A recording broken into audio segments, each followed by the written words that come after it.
여러분 안녕하십니까? 프랭클 함수에서 보내드리고 있는 시사풍자만평. 오늘은 문재인 결국 태국으로 망명, 이러한 내용으로 준비했습니다. 불가구약 또는 백약 무효, 도무지 어찌할 도리가 없을 때 조상님들은 백약이 무효라고 표현했습니다. 지금 청와대 내에 그런 사람이 있습니다. 아무도 그를 구해낼 수가 없습니다. 그를 구해내줄 사람도 없고 건져줄 사람도 없습니다. 어찌 해볼 도리가 없고 백약이 무효인 경우가 되고 말았습니다. 현재도 그렇고 앞으로도 그럴 것입니다. 시간이 갈수록 상황은 점점 더 긴박해지고 꼬여가기만 할 뿐 도저히 헤어날 방도가 없을 것입니다. 애시당초 올 수 없는 곳을 와서도 안 될 길을 잘 못 들어선 것이었는데 지금으로서는 진퇴양난, 사면초가의 고립무원 상태입니다. 이러한 경우를 영어로는 He's in deep water 또는 He's in hot water라는 표현을 쓰기도 합니다. 부정선거라는 깊고도 뜨거운 물속에 빠져서 허우적대고 있지만은 아무도 그를 건져줄 사람도 도와줄 사람도 없습니다. 하지만 이 모든 것은 자업자득이며 인과응보입니다.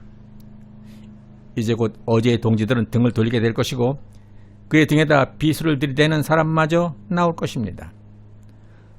문재인으로서는 낙엽이 지기 시작하는 가을의 길목에서 인생이 덧없고 허무하다는 인생 무상을 느끼게 될 것입니다. 원래 오래전부터 한국의 정치판이 다 그래왔습니다. 한국 정치사의 풍우나 제이피는 그래서 정치란 허업이다 라는 유명한 말을 남기기도 했습니다. 문재인은 사고를 쳐도 정도껏 친 것이 아니라 너무나도 크고 엄청난 사고를 치고 말았습니다.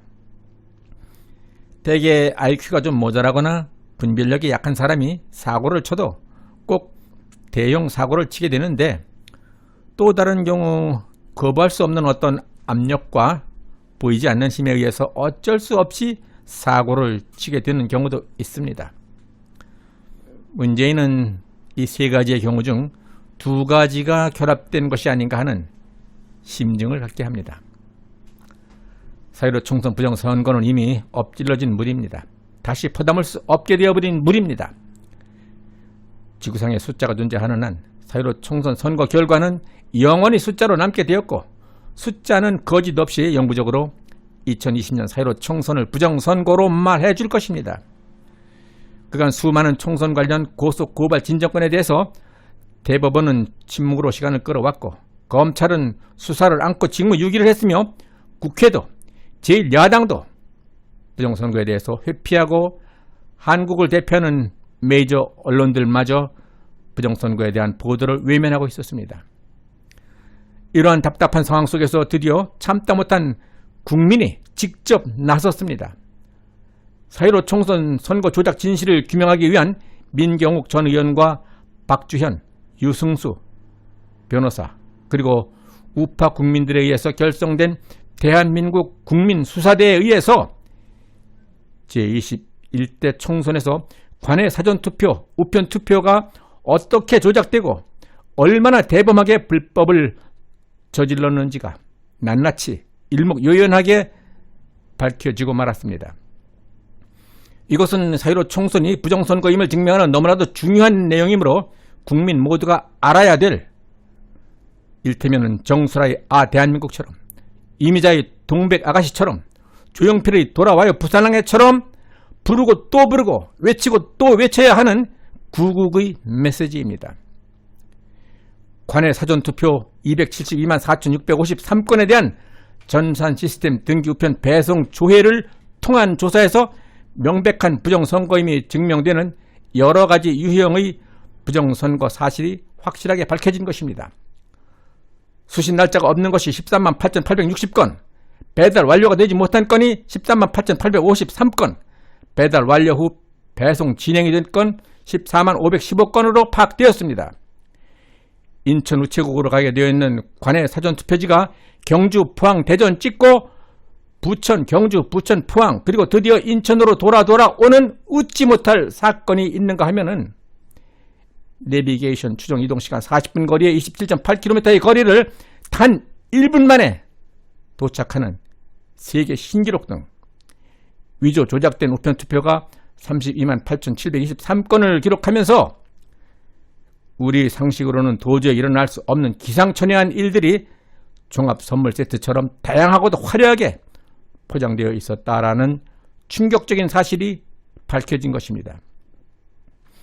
이 밖에도 발송과 도착 배송 의혹, 미접수 배송, 재접수, 우체국 접수 착오, 선관위 수령인 차질, 집배원 이름 누락, 배달 누락 등 이제까지 구체적으로 발견된 사항만으로도 63만 5,386건에 달하는 관내 사전투표 등기 우편의 치명적인 결함이 존재한 것으로 밝혀졌는데, 이는 시스템의 일시 오류나 부실 관리, 실수 등이 변명이 허용될 수 없는 내용들이며 엄청난 숫자인 것입니다. 어떻게 전체 사전투표의 23.3%에 해당하는 63만 5천 건 이상에 달하는 관내 사전투표 등기 우편에 대해서 이와 같이 선별적이고 체계적이며 집중적으로 오류가 발생할 수 있었겠는가? 물론 이 외에도 전산 개표 과정에서 비밀리에 입력된 명령에 따라서 무효표나 입원표가 자동적으로 1번으로 집계되는 부정개표 시스템 등 이번 4.15 총선은 총체적인 부정선거였음이 다 밝혀진 이상 전면 무효가 될 수밖에 없는 상황입니다. 이같이 중대한 결함과 불법적이면서도 추악한 사전투표와 관내투표의 부정행위는 전체 선거를 무효로 선언하고 재선거를 실시해야 할 충분한 사유가 되고도 남는 것입니다. 대법원이 지금까지 재검표를 제1회 변론도 길도 잡지 않고 미뤄왔고, 사전투표에 사용된 중앙선거관리위원회 서버와 임차 서버, 투표용지 발급기, 전자개표기, 무선 장비 등의 기기와 프로그램에 대한 포렌식 검증을 거부하고 있으며, 통합선거인 명부, 전산확인 장비 등 증거 보존 절차를 거부한 이유가 바로 이와 같이 심각하고 명백한 부정선거임을 저들 스스로 증명하는 것이라고 보아야 할 것입니다. 따라서 부정선거로 구성된 제21대 국회는 민주적 정당성이 상실된 선거였기에 모든 효력은 상실되어야 마땅할 것입니다. 이번 4.15 총선은 대한민국 국내는 물론 전 세계 여러 나라가 인지하고 있는 선거 역사상 가장 추하고 저급한 부끄러운 선거로 역사에 기록될 것입니다. 이제 문재인으로서는 다른 선택의 여지가 없게 되었습니다. 그는 취임식 때 자신의 입으로 말했던 대로 광화문 정치시대를 열고 광화문 광장의 소리를 귀담아 잘 들으면서 국민과 소통하는 겸손한 자세로 나라를 나라답게 만들겠다는 당초의 약속을 지켰다면 오늘날과 같은 어려운 사태는 피할 수 있었을지도 모를 일입니다. 그러나 문재인은 정반대의 길을 걸어온 결과 오늘날과 같은 불행의 길을 자신이 스스로 선택한 것입니다. 당내 차기 대권을 노리는 새로운 실세와 그를 추종하는 세력들에 의해서 문재인은 탄핵될 것이고, 눈치 빠른 검찰과 언론들도 이에 가세를 하면서 결국 문재인의 선택은 세 갈래 길로 압축될 것입니다.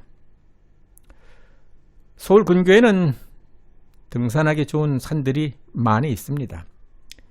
기암절벽에 있는 명산의 절경은 인간 만사 108 번뇌를 잊게 해주는 산악인들의 안식처입니다. 그러나 학습 효과가 되어 있는 문재인은 어쩌면 산행만큼은 피할 수 있을 것입니다. 박근혜 대통령님과 임무교대를 할 것인가, 아니면은 딸과 사위 그리고 귀여운 손주들이 있는 어떤 왕국으로 망명길에 오를 것인가. 물론 대부분의 우파 국민들은 그의 탄핵과 감옥행을 원할 것입니다. 그러나 그동안 문재인이 보여준 음흉한 이중성 성격과 말과 행동이 다른 그의 지나온 행적들로 추측을 해보건대 제 프랭크남 쇼는 태국으로의 망명행에 배팅을 할 것입니다. 네, 프랭크남쇼에서 보내드리고 있는 시사 만평 2020년 4월 15일 대한민국에서 치러진 부정선거에 대해서 역사는 어떻게 기록할 것인가를 생각해보면서 프랭크남쇼는 명확한 사실과 진실의 역사가 기록될 수 있도록 계속 노력하고 투쟁할 것입니다. 여러분들의 구독과 좋아요 그리고 의견 참여 댓글은 제게 큰 힘이 될 것입니다. 끝까지 시청해주신 여러분 대단히 감사합니다.